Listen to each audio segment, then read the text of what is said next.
नमस्कार, हिमाचल हेडलाइंस में आपका स्वागत है। कृषि एवं पशुपालन मंत्री प्रोफेसर चंद्र कुमार ने प्रदेश सरकार के महत्वाकांक्षी कार्यक्रम सरकार गांव के द्वार के तहत आज वीरवार को नूरपुर विधानसभा क्षेत्र के अंतर्गत बदूही पंचायत में लोगों की समस्याएं सुनी। इस अवसर पर पूर्व विधायक अजय महाजन, एडीएम रोहित राठौर विशेष रूप से उपस्थित रहे। कृषि मंत्री ने जनसभा को संबोधित करते हुए कहा कि प्रदेश सरकार कई जनहितैषी योजनाएं लागू कर समाज के अंतिम पंक्ति में खड़े व्यक्ति तक अपनी पहुंच सुनिश्चित कर रही है, ताकि पात्र लोगों तक प्रदेश सरकार की योजनाओं का लाभ मिल सके। उन्होंने कहा कि गरीब व वंचित लोगों की सेवा ही कांग्रेस सरकार का कर्म और धर्म है। उन्होंने कहा कि ऐसे लोग जो किन्हीं घरेलू कारणों से चलते दफ्तर नहीं पहुंच सकते, उनकी समस्या का समाधान उनके घर द्वार पर ही सुनिश्चित करने के लिए सरकार गांव के द्वार पहुंच रही है। सरकार गांव के द्वार कार्यक्रम में विभिन्न विभागों से संबंधित 140 समस्याएं प्राप्त हुई, जिनमें से अधिकतर का मौके पर ही निपटारा कर दिया गया, जबकि शेष समस्याओं के समयबद्ध निपटारे के अधिकारियों को निर्देश दिए गए। कृषि मंत्री ने विकास कार्यों के लिए 15.50 लाख रुपए की राशि स्वीकृत की। कृषि मंत्री ने मुख्यमंत्री शगुन योजना के तहत 10-10 लाभार्थियों को 31-31 हज़ार रुपए के चेक वितरित किए। उन्होंने कृषि तथा उद्यान विभाग से खुम्ब उत्पादन, मधुमक्खी पालन तथा औषधीय पौधों बारे प्रशिक्षण प्राप्त करने वाले किसानों को प्रमाण पत्र भी वितरित किए। इसके अतिरिक्त आयुष विभाग द्वारा 7 लाभार्थियों को औषधीय पौधे भी वितरित किए। कृषि मंत्री ने इस मौके पर विभिन्न विभागों तथा स्वयं सहायता समूह द्वारा लगाई गई प्रदर्शनियों का अवलोकन किया तथा सभी के प्रयासों की सराहना भी की। इस मौके पर स्वास्थ्य तथा आयुष विभाग के विशेषज्ञ डॉक्टर द्वारा 300 लोगों के स्वास्थ्य की जांच की गई तथा निःशुल्क दवाइयां भी वितरित की गई। पूर्व विधायक अजय महाजन ने कार्यक्रम में पधारने पर कृषि मंत्री का शॉल व टोपी देकर स्वागत किया। उन्होंने बताया कि चाहे वे चुनाव में पिछड़ गए हैं, बावजूद उसके गरीब आदमी की सेवा ही उनका धर्म है। उन्होंने कहा कि लोगों की समस्याओं के निपटारे के लिए वे हमेशा प्रयासरत रहेंगे। इस अवसर पर SDM Gursimar Singh, DFO Amit Sharma, DSP Vishal Verma, तहसीलदार राधिका सैनी सहित अन्य विभागों के अधिकारी व कर्मचारी भी उपस्थित रहे। कि हमारी तहसीलों में इंतकाल पड़े हुए हैं।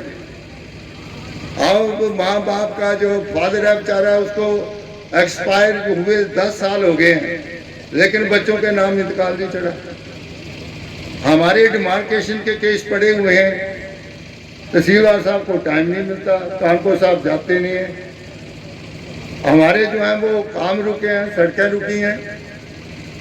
हमारा जो है वो परिवार के जो है वो ज़मीन का डिवीजन हो गया। फादर को मरे 20 साल हो गए, लेकिन आज तक जो है वो इंतकाल नहीं चढ़े, ज़मीनों का बंटवारा नहीं हुआ। मैं अपने घर की बात सुनाता हूँ कि मेरे घर का अभी तक भी बंटवारा नहीं हुआ, जबकि मेरे फादर 1948 में गुजर गए, लेकिन ज़मीन का बंटवारा नहीं। ये एक छोटी छोटी समस्या में किसान को कितनी ज़्यादा परेशानी होती थी। इसलिए हमने कहा है कि ये इंतकाल जो है ये भी समाज के ऊपर होने चाहिए। उसके बाद डिमार्केशन जो है वो भी बड़ी समाज के आज एप्लीकेशन दी, उसको एंटरटेन करके 1 हफ्ते के अंदर ही डिमार्केशन जो है उसकी ऑर्डर हो जानी चाहिए। इस तरह से इंतकाल जो है वो रिकॉर्ड टाइम के ऊपर होने चाहिए, तकसीमें रिकॉर्ड टाइम के ऊपर होनी चाहिए। ये हमने व्यवस्था इसलिए बनाई कि किसान को, गरीब आदमी को दोबारा परेशानी ना जो है वो झेलनी पड़े। और जो सरकार में जो राजस्व विभाग है उसको हमने अपडेट किया है, और सारी चीज़ें जो है वो हम चाहते हैं कि रिकॉर्ड टाइम के ऊपर हुए, ताकि लोगों को उसकी राहत मिल सके। तो ये कार्यक्रम भी हमने शुरू किया है।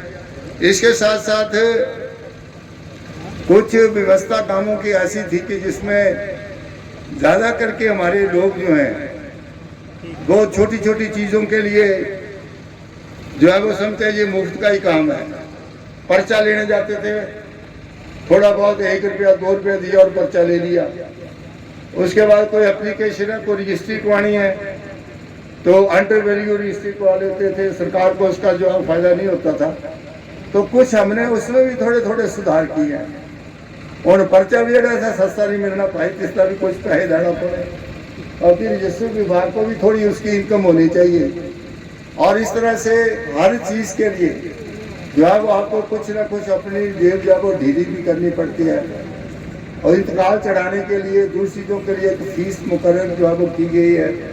कुछ आपको जो है वो रजिस्ट्रियाँ जब होती है उसके लिए भी, पर्चा लेने के लिए भी, कुछ छोटे मोटे स्टाम्प पेपर खरीदने के लिए थोड़ा बहुत पैसा जो है वो देना पड़ता है।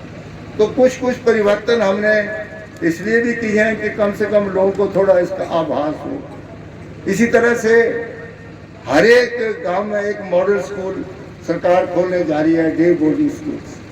जो नज़दीक के स्कूल हैं उनमें जो है वो बच्चे जो है वो जा कर के अच्छी शिक्षा प्राप्त कर सकें, दोपहर के खाने का प्रावधान होगा, और हमारे बच्चे भी कंपटीशन में आगे आए, इसके लिए भी एक अच्छे स्कूलों का सरकार कार्यक्रम करने का शुरू कर रही है।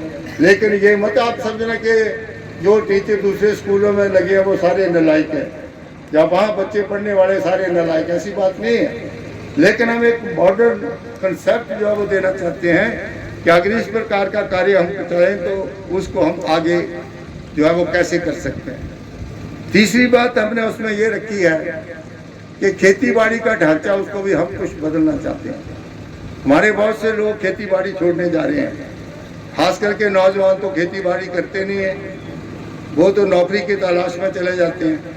इसलिए हमने एक कार्यक्रम किया है कि कम से कम एक जिम्मेदार की एक महीने की आमदनी जो है वो 25 से 24 हज़ार रुपया होनी चाहिए। वो कैसे हो सकते हैं भाई कि खेती बाड़ी के ढांचे को थोड़ा हमें बदलना पड़ेगा।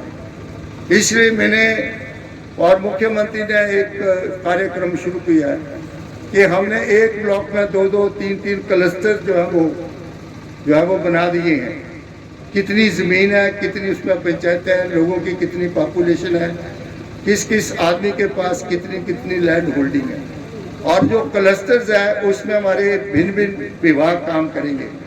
जिस तरह से जैका का डिपार्टमेंट है, जो कि हम जापानीज एजेंसी से हमें पैसा मिला है, 1000 करोड़ का ज़्यादा जो है वो बजट जापानीज एजेंसी हमें दे रही है। इस तरह से आत्मा प्रोजेक्ट है, वो हम लोगों को ट्रेनिंग देंगे। किस प्रकार की ट्रेनिंग देंगे कि जो सैटेलाइट इमेजरी से हमने नक्शे डाउनलोड किए हैं, अफसरों के पास दिए हैं कि सॉइल की हेल्थ कैसी है, हमारी जो ज़मीन की हेल्थ कैसी है, इसका उपयोग क्यों कम हो रहा है, कैसी क्रॉप्स हमने लगानी है, किस प्रकार की छोटी लैंड होल्डिंग्स है, उसके ऊपर क्या उगाना है। मान लो कि एक आदमी के पास 1 कनाल ज़मीन है, अगर वो उसके ऊपर गंदम उगाता है तो उसको बड़ी मुश्किल से 10 या 15 किलो गंदम जो है वो उसको मिलेगी। अगर उसी 1 कनाल ज़मीन के ऊपर वो धनिया पैदा करता है तो उसके कम से कम जो है वो 1 क्विंटल धनिया पैदा करेगा, जिसकी कीमत 3500 रुपया है। 300-400 करोड़ रुपये का बहुत बड़ा प्लांट हम ढगवार में लगाने जा रहे हैं, और उससे हम नबार्ड से पैसा लेके दूध से जो चीज़ें तैयार होती हैं वो बहुत बाई प्रोडक्ट्स उसमें हम तैयार करने जा रहे हैं। हम उनसे दूध भी खरीदेंगे, उनके अगर पोल्ट्री है तो उससे अंडे भी खरीदेंगे, और अगर वो ऑर्गेनिक खेती करना चाहती है, माता बहनें ऑर्गेनिक खेती करना चाहती हैं, सब्जी लगाना चाहती हैं, गोबर वाली सब्जी लगाना चाहती हैं, उसकी कीमत अलग करेंगे। अगर उसने अपना सीरियल बीजे हुए हैं, गंदम बीजी है, दूसरी चीज़ें बीजी हैं, उसमें अगर गोबर की गैस, गोबर का जो है मैल उसमें वो डालती है तो उसकी कीमत अलग होगी, उसकी मार्केटिंग अलग होगी। इसके साथ साथ गोबर की परचेज भी करनी शुरू कर दी हमने कि आपसे हम 2 रुपये 3 किलो मन्योरिंग लेंगे, कच्चा गोबर नहीं खरीदेंगे। एक माल जो है वो लगा दी होगी, 2 मीटर ऊंची है या 1 मीटर ऊंची है, उसमें हम कुछ चीज़ें डाल करके उसको डिकम्पोज करेंगे और 2 रुपये किलो या 3 रुपये किलो आपसे खरीदेंगे। और कोई भी प्राइवेट लड़का कोई काम करना चाहता है तो उसको कहेंगे बोरी भी इनको दीजिए, और 50-50 किलो, 10-10 किलो, 5-5 किलो के पैक बनाएंगे। और कुछ मैन जो है वो हम एग्रीकल्चर डिपार्टमेंट के बड़े बड़े फार्म्स में भेजेंगे, कुछ जो है वो हम उस मन्योरिंग को जो है वो हॉर्टिकल्चर में भेजेंगे, बागबानी में, कुछ जो हम खुली मार्केट में बेचेंगे। तो हम चाहते हैं कि उससे भी आपको इजाफा होगा। अगर आपके दूध देने वाले जानवर आपके पास 2 हैं, 3 जो हैं वो दूध नहीं देते, बूढ़े हो गए हैं, आप उनको सड़क के ऊपर छोड़ देते हैं और उन जानवरों को भी पेंशन लगा देंगे। एक एक जानवर को 500 रुपया आपको प्रति महीना जो है एक जानवर का आपको घर में बैठ करके मिलेगा। उस जानवर को आपने छोड़ना नहीं, तो उसकी आपने देखभाल करनी है। मान लो 3 है तो 3 तो 1500 रुपया तो आपको वो भी मिल गया, और जो गोबर होगा उसको बेचेंगे, उससे भी पैसे कमाएंगे। तो इस प्रकार का कार्यक्रम हम शुरू करने जा रहे हैं, और जो पोल्ट्री करेगा वो फिशरी भी करेगा। तो इस प्रकार से एक ब्लॉक में हम 250 लेके 300 किसान आइडेंटिफाई करेंगे और उनका पूरा रिकॉर्ड होगा और उनका पूरा नंबर होगा, जो कि हम किसी वक्त भी आपको बता सकते हैं कि ये किसान इस प्रकार का काम जो है वो कर रहा है। हिमाचल हेडलाइन न्यूज चैनल को लाइक, शेयर, सब्सक्राइब करना ना भूलें। धन्यवाद।